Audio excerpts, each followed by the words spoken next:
नमस्कार दोस्तों, स्वागत है आप सभी का हमारे चैनल पौराणिक लोक पर।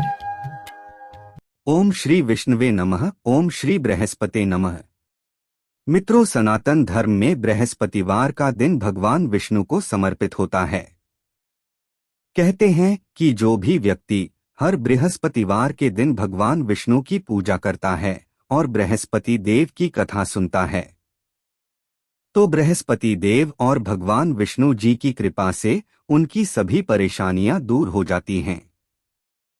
साथ ही विद्या, मान सम्मान, प्रतिष्ठा और कई अन्य मनोवांछित फलों की प्राप्ति होती है।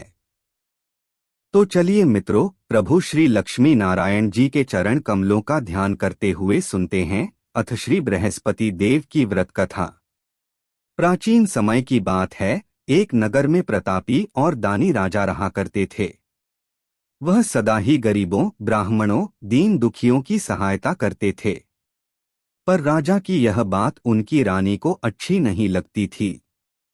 रानी ना तो गरीबों को दान देती, ना ही भगवान का पूजन करती थी, और राजा को भी दान देने से मना किया करती थी। एक दिन राजा प्रातः काल से ही शिकार खेलने वन को गए हुए थे, तो रानी संयोगवश महल में अकेली रह गई।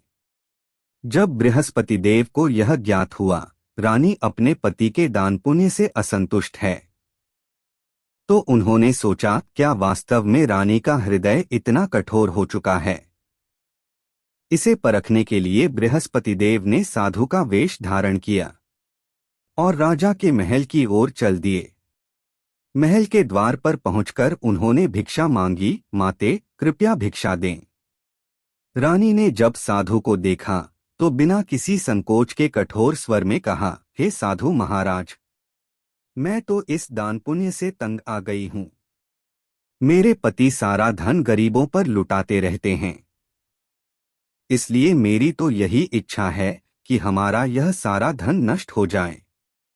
फिर न रहेगा बांस, न बजेगी बांसुरी, न हमारे पास धन होगा और न ही मेरे पति दान पुण्य करेंगे। रानी की बात सुनकर साधु ने कहा, हे देवी, तुम तो बड़ी विचित्र हो। धन और संतान तो सभी चाहते हैं, पुत्र और लक्ष्मी तो पापी के घर भी होने चाहिए। यदि तुम्हारे पास अधिक धन है तो भूखों को भोजन दो, प्यासों के लिए प्याऊ बनवाओ, मुसाफिरों के लिए धर्मशालाएं खुलवाओ। जो निर्धन अपनी कुंवारी कन्याओं का विवाह नहीं कर सकते, तुम उनका विवाह करवाओ। जो जीव जंतु भूखे हैं उन्हें भोजन दो। ऐसे और कई काम हैं जिनको करने से तुम्हारा यश लोक परलोक में फैलेगा। तुम्हारा यह धन दान पुण्य से जुड़कर और बढ़ेगा। परंतु रानी पर साधु के उपदेश का कोई प्रभाव न पड़ा। वह बोली, महाराज, आप मुझे कुछ न समझाएं। मैं ऐसा धन नहीं चाहती जो हर जगह बांटती फिरूं। साधु ने उत्तर दिया, यदि तुम्हारी ऐसी ही इच्छा है तो तथास्तु। तुम ऐसा करना कि बृहस्पतिवार को घर लीपना। इसके बाद पीली मिट्टी से अपना सिर धोकर स्नान करना, भट्टी चढ़ाकर कपड़े धोना। ऐसा करने से आपका सारा धन नष्ट हो जाएगा। इतना कहकर वह साधु महाराज वहां से अंतर्ध्यान हो गए। साधु के अनुसार कही बातों को पूरा करते हुए रानी को केवल 3 बृहस्पतिवार ही बीते थे कि उसकी समस्त धन संपत्ति नष्ट हो गई और इतनी बुरी दशा हो गई कि एक समय के भोजन के लिए भी राजा का परिवार तरसने लगा। तब एक दिन राजा ने रानी से बोला कि हे रानी, तुम यहीं रहो, मैं दूसरे देश को जाता हूं, क्योंकि यहाँ पर सभी लोग मुझे जानते हैं, इसलिए मैं कोई छोटा कार्य नहीं कर सकता। ऐसा कहकर राजा परदेश चला गया। वहां वह जंगल से लकड़ी काटकर लाता और शहर में बेचता। इस तरह वह अपना जीवन व्यतीत करने लगा। इधर राजा के परदेश जाते ही रानी और दासी दुखी रहने लगी।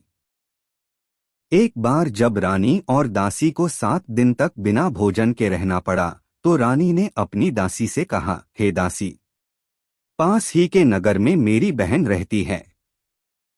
वह बड़ी धनवान है, तू उसके पास जा और कुछ ले आ, ताकि थोड़ी बहुत गुजर बसर हो जाए। दासी रानी की बहन के पास गई। उस दिन गुरुवार था और रानी की बहन उस समय बृहस्पतिवार व्रत की कथा सुन रही थी। दासी ने रानी की बहन को अपनी रानी का संदेश दिया, लेकिन रानी की बड़ी बहन ने कथा और पूजा अधूरी होने के कारण कोई उत्तर नहीं दिया। जब दासी को रानी की बहन से कोई उत्तर नहीं मिला तो वह बहुत दुखी हुई और उसे क्रोध भी आया। दासी ने वापस आकर रानी को वहां की सारी बात बता दी। दासी की ये सब बातें सुनकर रानी ने खुद को और अपने भाग्य को कोसना शुरू कर दिया। उधर रानी की बहन ने सोचा कि मेरी बहन की दासी आई थी, परंतु मैं उससे नहीं बोली। इससे वह बहुत दुखी हुई होगी। कथा सुनकर और पूजन समाप्त करके वह अपनी बहन के घर आई और कहने लगी, हे बहन, मैं बृहस्पतिवार का व्रत कर रही थी। तुम्हारी दासी मेरे घर आई थी, परंतु जब तक कथा होती है तब तक न तो उठते हैं और न ही बोलते हैं, इसलिए मैं नहीं बोली। कहो तुम्हारी दासी क्यों आई थी? रानी बोली, बहन तुमसे क्या छिपाऊं? हमारे घर में खाने तक को अनाज नहीं बचा। और ऐसा कहते कहते रानी की आंखें भर आई। उसने दासी समेत पिछले 7 दिनों से भूखे रहने तक की बात अपनी बहन को विस्तार पूर्वक सुना दी। रानी की बहन बोली, देखो बहन, भगवान बृहस्पति देव सबकी मनोकामना को पूर्ण करते हैं। देखो शायद तुम्हारे घर में अनाज रखा हो। पहले तो रानी को विश्वास नहीं हुआ, पर बहन के आग्रह करने पर उसने अपनी दासी को अंदर भेजा तो उसे सचमुच अनाज से भरा एक बर्तन मिल गया। यह देखकर दासी को बड़ी हैरानी हुई। दासी रानी से कहने लगी, हे रानी, जब हमको भोजन नहीं मिलता तो हम व्रत ही तो करते हैं, इसलिए क्यों न इनसे व्रत और कथा की विधि पूछ ली जाए ताकि हम भी व्रत कर सकें। तब रानी ने अपनी बहन से बृहस्पतिवार व्रत के बारे में पूछा। उसकी बहन ने बताया, बृहस्पतिवार के व्रत में चने की दाल और गुड़ से विष्णु भगवान और केले की जड़ में पूजन करें तथा दीपक जलाएं, व्रत कथा सुनें और पीला भोजन ही करें। इससे बृहस्पति देव प्रसन्न होते हैं। व्रत और पूजन विधि बताकर रानी की बहन अपने घर को लौट गई। 7 दिन के बाद जब गुरुवार आया तो रानी और दासी ने व्रत रखा। घुड़साल में जाकर चना और गुड़ लेकर आईं। फिर उससे केले की जड़ तथा विष्णु भगवान का पूजन किया। अब पीला भोजन कहाँ से आए, इस बात को लेकर दोनों बहुत दुखी थे। चूंकि उन्होंने व्रत रखा था, इसलिए बृहस्पति देव उनसे प्रसन्न थे। इसलिए वे एक साधारण व्यक्ति का रूप धारण कर 2 थालों में सुंदर पीला भोजन दासी को दे गए। भोजन पाकर दासी प्रसन्न हुई और फिर रानी के साथ मिलकर भोजन ग्रहण किया। उसके बाद वे सभी गुरुवार को व्रत और पूजन करने लगी।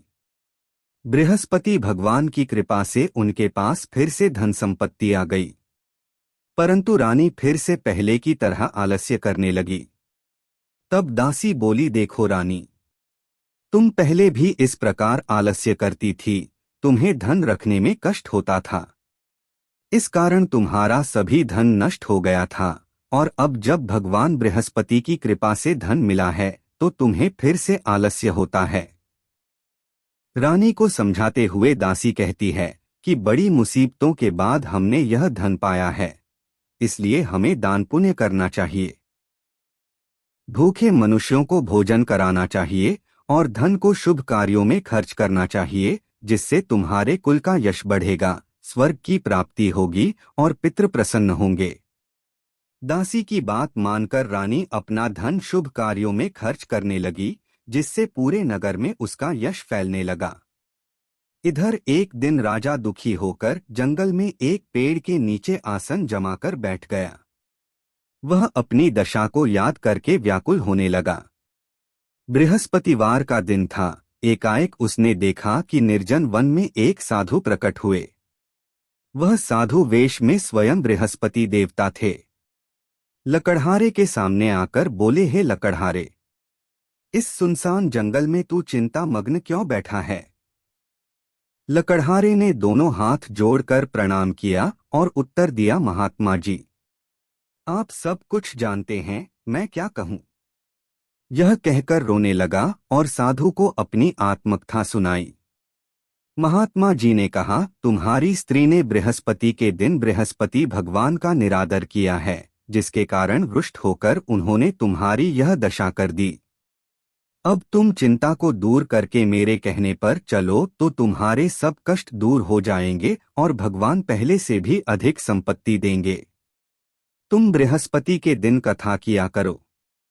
2 पैसे के चने और गुड़ लाकर उसका प्रसाद बनाओ और शुद्ध जल से लोटे में शक्कर मिलाकर अमृत तैयार करो। कथा के पश्चात अपने सारे परिवार और सुनने वाले प्रेमियों में अमृत व प्रसाद बांटकर आप भी ग्रहण करो। ऐसा करने से भगवान तुम्हारी सब मनोकामनाएं पूरी करेंगे। साधु के ऐसे वचन सुनकर लकड़हारा बोला, हे प्रभु, मुझे लकड़ी बेचकर इतना पैसा नहीं मिलता जिससे भोजन के उपरांत कुछ बचा सकूं। मैंने कई रात्रि स्वप्न में अपनी स्त्री को व्याकुल देखा है। मेरे पास कुछ भी नहीं जिससे मैं उसकी खबर मंगा सकूं। साधु ने कहा, हे लकड़हारे, तुम किसी बात की चिंता मत करो। बृहस्पति के दिन तुम रोजाना की तरह लकड़ियां लेकर शहर को जाओ। तुमको रोज से दुगुना धन प्राप्त होगा, जिससे तुम भली भांति भोजन कर लोगे तथा बृहस्पति देव की पूजा का सामान भी आ जाएगा। इतना कहकर साधु अंतर्ध्यान हो गए। धीरे धीरे समय व्यतीत होने पर फिर वही बृहस्पतिवार का दिन आया। लकड़हारा जंगल से लकड़ी काटकर किसी शहर में बेचने गया। उसे उस दिन और दिनों से अधिक पैसा मिला। राजा ने चना गुड़ आदि लाकर गुरुवार का व्रत किया। उस दिन से उसके सभी क्लेश दूर हुए, परंतु जब दोबारा गुरुवार का दिन आया तो राजा बृहस्पतिवार का व्रत करना भूल गया। इस कारण बृहस्पति भगवान नाराज हो गए। उस दिन उस नगर के राजा ने विशाल यज्ञ का आयोजन किया तथा शहर में यह घोषणा करा दी कि कोई भी मनुष्य अपने घर में भोजन न बनाए, न आग जलाए, समस्त जनता मेरे यहाँ भोजन करने आए। इस आज्ञा को जो न मानेगा उसे फांसी की सजा दी जाएगी। इस तरह की घोषणा संपूर्ण नगर में करवा दी गई। राजा की आज्ञानुसार शहर के सभी लोग भोजन करने गए, लेकिन लकड़हारा कुछ देर से पहुंचा, इसलिए राजा उसको अपने साथ घर लिवा ले गए और ले जाकर भोजन करा रहे थे। तभी रानी की दृष्टि उस खूंटी पर पड़ी जिस पर उसका हार लटका हुआ था। वह हार वहां पर दिखाई नहीं दिया। रानी ने निश्चय किया कि मेरा हार इस लकड़हारे ने चुरा लिया है। राजा ने उसी समय सिपाहियों को बुलाकर उसको कारागार में डलवा दिया। जब लकड़हारा कारागार में पड़ गया और बहुत दुखी होकर विचार करने लगा कि न जाने कौन से पूर्व जन्म के कर्म से मुझे यह दुख प्राप्त हुआ है। ऐसा सोचते हुए वो उसी साधु को याद करने लगा जो कि जंगल में मिला था। उसी समय तत्काल बृहस्पति देव साधु के रूप में प्रकट हुए और उसकी दशा को देखकर कहने लगे, अरे मूर्ख, तूने बृहस्पति देव की कथा नहीं करी, इस कारण तुझे दुख प्राप्त हुआ है। अब चिंता मत कर, बृहस्पतिवार के दिन कारागार के दरवाजे पर 4 पैसे पड़े मिलेंगे। उनसे तू बृहस्पति देव की पूजा करना, तेरे सभी कष्ट दूर हो जाएंगे। बृहस्पति के दिन उसे 4 पैसे मिले। लकड़हारे ने कथा कही। उसी रात्रि को बृहस्पति देव ने उस नगर के राजा को स्वप्न में कहा, हे राजा, तुमने जिस आदमी को कारागार में बंद कर दिया है वह निर्दोष है। वह राजा है, उसे छोड़ देना। रानी का हार उसी खूंटी पर लटका है। अगर तू ऐसा नहीं करेगा तो मैं तेरे राज्य को नष्ट कर दूंगा। इस तरह रात्रि के स्वप्न को देखकर राजा प्रातःकाल उठा और खूंटी पर हार देखकर लकड़हारे को बुलाकर क्षमा मांगी तथा लकड़हारे को योग्य सुंदर वस्त्राभूषण देकर विदा कर दिया। बृहस्पति देव की आज्ञानुसार लकड़हारा अपने नगर को चल दिया।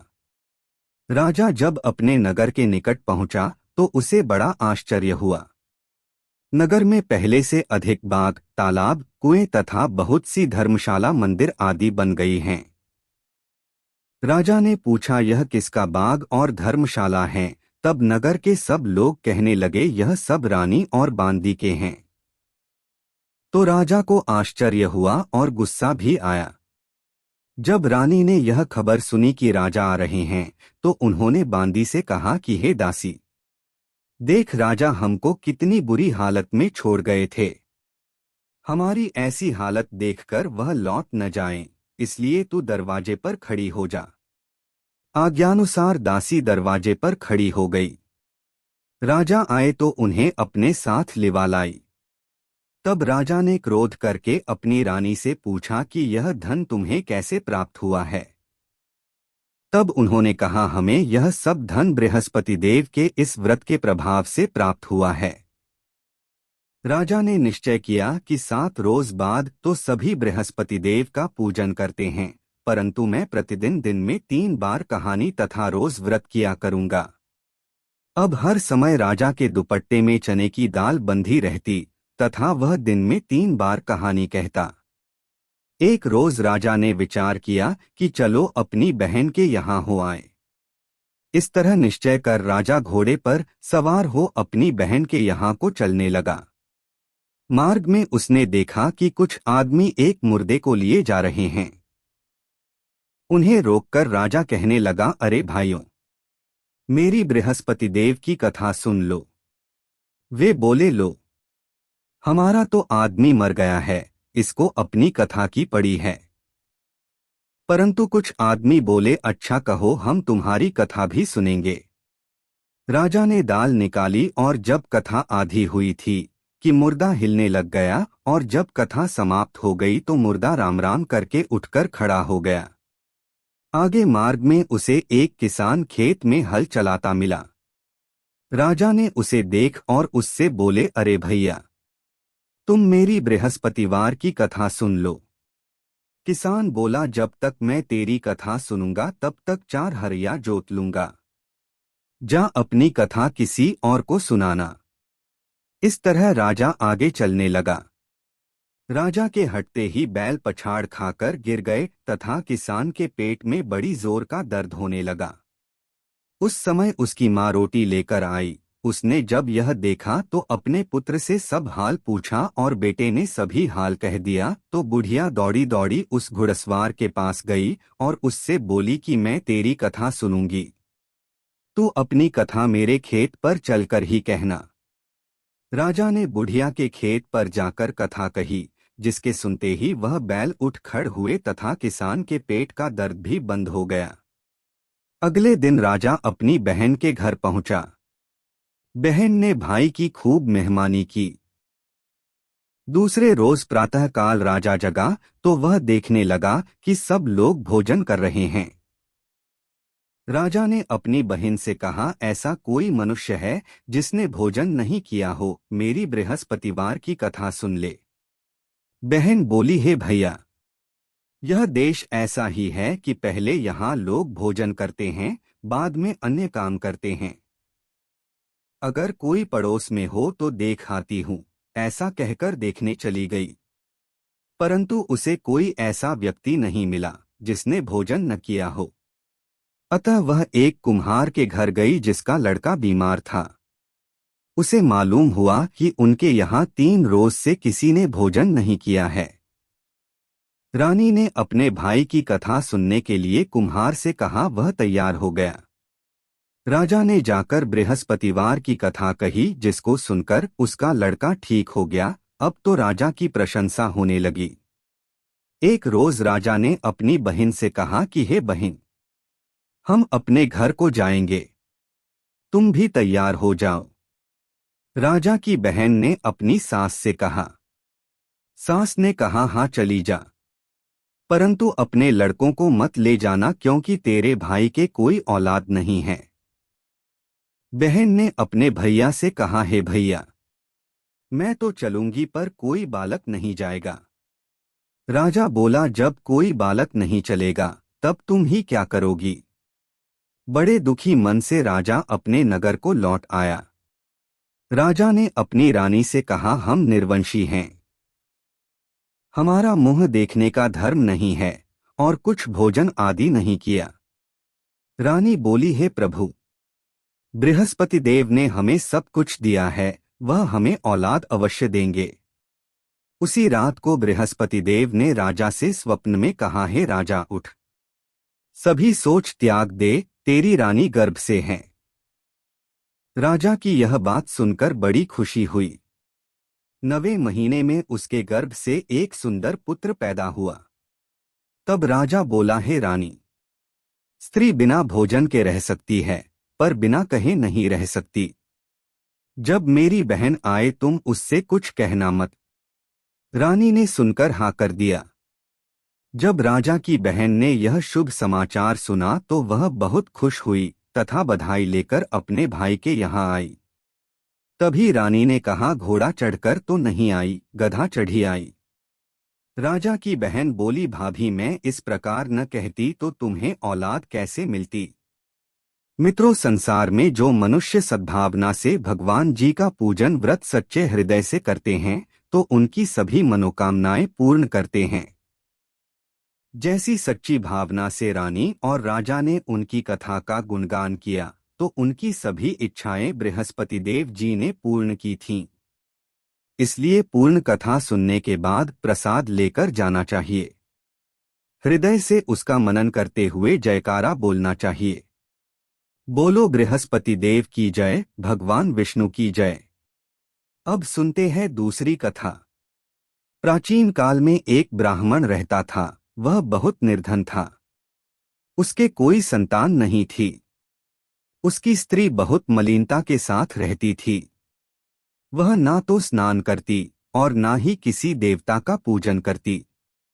इस सब से ब्राह्मण देवता बड़े दुखी थे। बेचारे बहुत अपनी स्त्री से कुछ कहते थे किंतु उसका कुछ परिणाम न निकला। भगवान की कृपा से ब्राह्मण की स्त्री को कन्या रूपी रत्न पैदा हुआ। कन्या बड़ी होने पर प्रातः स्नान करके विष्णु भगवान का जाप व बृहस्पतिवार का व्रत करने लगी। अपने पूजन पाठ को समाप्त करके विद्यालय जाती तो अपनी मुट्ठी में जौ भर के ले जाती और पाठशाला के मार्ग में डालती जाती। तब ये जौ स्वर्ण के हो जाते तो लौटते समय उनको बीन कर घर ले आती थी। एक दिन वह बालिका सूप में उस सोने के जौ को फटक कर साफ कर रही थी कि उसके पिता ने देख लिया और कहा, हे बेटी, सोने के जौ के लिए सोने का सूप होना चाहिए। दूसरे दिन बृहस्पतिवार था। इस कन्या ने व्रत रखा और बृहस्पति देव से प्रार्थना करके कहा, मैंने आपकी पूजा सच्चे मन से की हो तो मेरे लिए सोने का सूप दे दो। बृहस्पति देव ने उसकी प्रार्थना स्वीकार कर ली।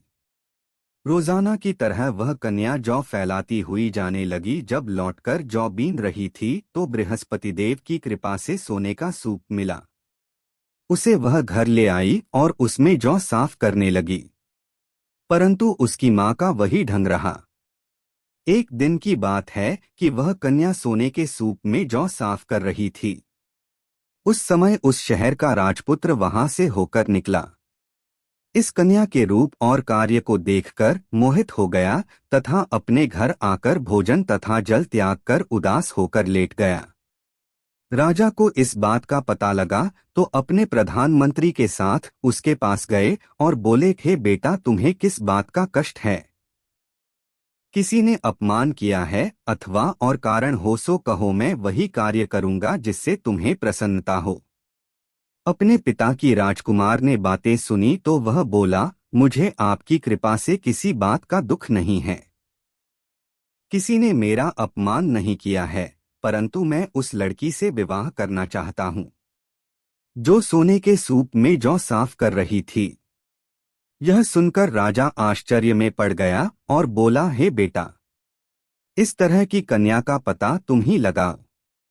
मैं उसके साथ तेरा विवाह अवश्य ही करवा दूंगा। राजकुमार ने उस लड़की के घर का पता लगाया।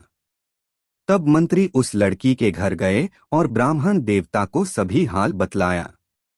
ब्राह्मण देवता राजकुमार के साथ अपनी कन्या का विवाह करने के लिए तैयार हो गए तथा विधि विधान के अनुसार ब्राह्मण की कन्या का विवाह राजकुमार के साथ हो गया। कन्या के घर से जाते ही पहले की भांति उस ब्राह्मण देवता के घर में गरीबी का निवास हो गया। अब भोजन के लिए भी अन्न बड़ी मुश्किल से मिलता था। एक दिन दुखी होकर ब्राह्मण देवता अपनी पुत्री के पास गए। बेटी ने पिता की दुखी अवस्था को देखा और अपनी मां का हाल पूछा। तब ब्राह्मण ने सभी हाल कहा। कन्या ने बहुत सा धन देकर अपने पिता को विदा कर दिया। इस तरह ब्राह्मण का कुछ समय सुखपूर्वक व्यतीत हुआ। कुछ दिन बाद फिर वही हाल हो गया। ब्राह्मण फिर अपनी कन्या के यहाँ गया और सारा हाल कहा तो उसकी लड़की बोली, हे पिताजी, आप माताजी को यहाँ पर लेकर आओ। मैं उसे विधि बता दूंगी जिससे आपकी गरीबी दूर हो जाएगी। वह ब्राह्मण देवता अपनी स्त्री को साथ लेकर बेटी के घर पहुँचे तो बेटी अपनी माँ को समझाने लगी। हे माँ, तुम प्रातःकाल प्रथम स्नानादि करके विष्णु भगवान का पूजन करो और दिन में बृहस्पति देव का व्रत रखो। ऐसा करोगी तो तुम्हारी सब दरिद्रता दूर हो जाएगी। परंतु उसकी माँ ने एक भी बात नहीं मानी और प्रातःकाल उठकर अपनी पुत्री के बच्चों की जूठन को खा लिया। इससे उसकी पुत्री को भी बहुत गुस्सा आया और रात को कोठरी से सारा सामान निकालकर अपनी माँ को उसमें बंद कर दिया। प्रातःकाल उसे कोठरी से निकाला तथा स्नानादि करा के पाठ करवाया तो उसकी माँ की बुद्धि ठीक हो गई और फिर उसकी माँ प्रत्येक बृहस्पतिवार को व्रत रखने लगी। इस व्रत के प्रभाव से उसके माँ बाप बहुत ही धनवान और पुत्रवान हो गए और बृहस्पति जी के प्रभाव से इस लोक के सुख भोग कर स्वर्ग को प्राप्त हुए। तो बोलो विष्णु भगवान की जय, बृहस्पति देव की जय।